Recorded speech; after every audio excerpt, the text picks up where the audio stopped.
কলকাতার ঐতিহ্যমণ্ডিত প্রতিটি সাহিত্য পত্রিকার বাংলা নববর্ষ সংখ্যা প্রকাশিত হল সাড়ম্বরে। ৪ মে রবিবার শিয়ালদার কৃষ্ণপদ ঘোষ মেমোরিয়াল সভাকক্ষে এই পত্রিকা প্রকাশিত হয়।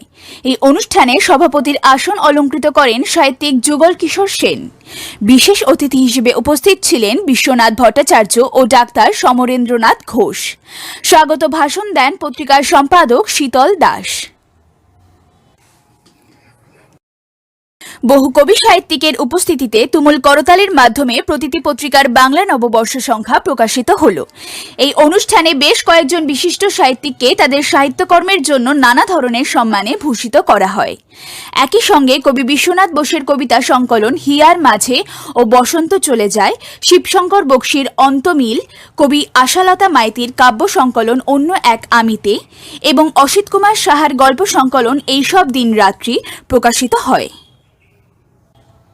পত্রিকা প্রকাশের এই সুন্দর অনুষ্ঠানে কবি সাহিত্যিকদের মধ্যে উপস্থিত ছিলেন নীলরতন সাহা, বিজয়া দেব, স্বপন কুমার দাস, নারায়ণ বিশ্বাস, আশালতা মাইতি, মতিলাল পটুয়া, অনুরাধা চক্রবর্তী, সাগর শঙ্কর সেনগুপ্ত, স্মৃতিকণা চট্টোপাধ্যায়, সুদীপ ধারা, মেঘলা ঘোষ দস্তিদার, সুশান্ত ব্যানার্জি, সর্বাণী সিংহ রায়, সিরাজুল ইসলাম ঢালি, জয়শ্রী বসু, প্রভাস কুমার ঘোষ, স্বপ্না দাস পাল, সমর শঙ্কর চট্টোপাধ্যায়, বিমলেন্দু সাহা প্রমুখ।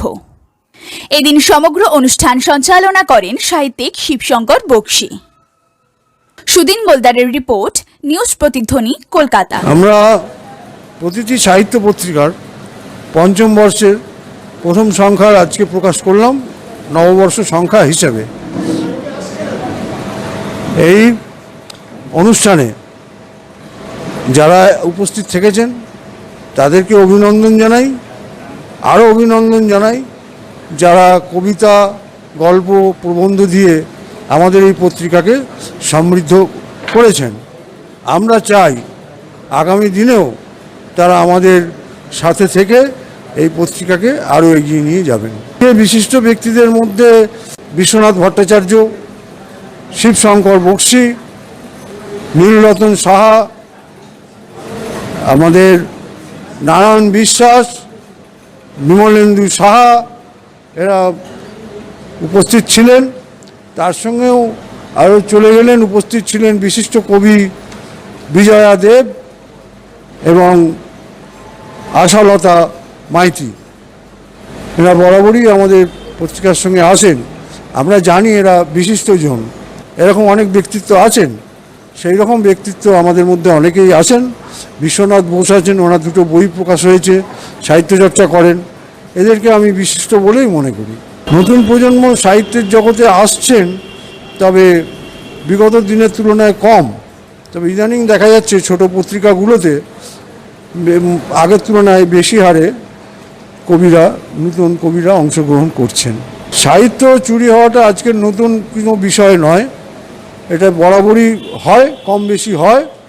চুরি তাকেই বলবো সাহিত্যের ক্ষেত্রে যে হুবহু লেখাটা তুলে নিজের নামে ছাপে, তাকে বলে কুম্ভিলক বৃত্তি।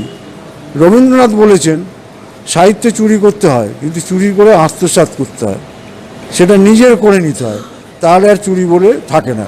রাধাকৃষ্ণের প্রেম অনেক আগে থেকেই কবিরা লিখেছেন, আবার বর্তমানের কবিরাও লিখছেন।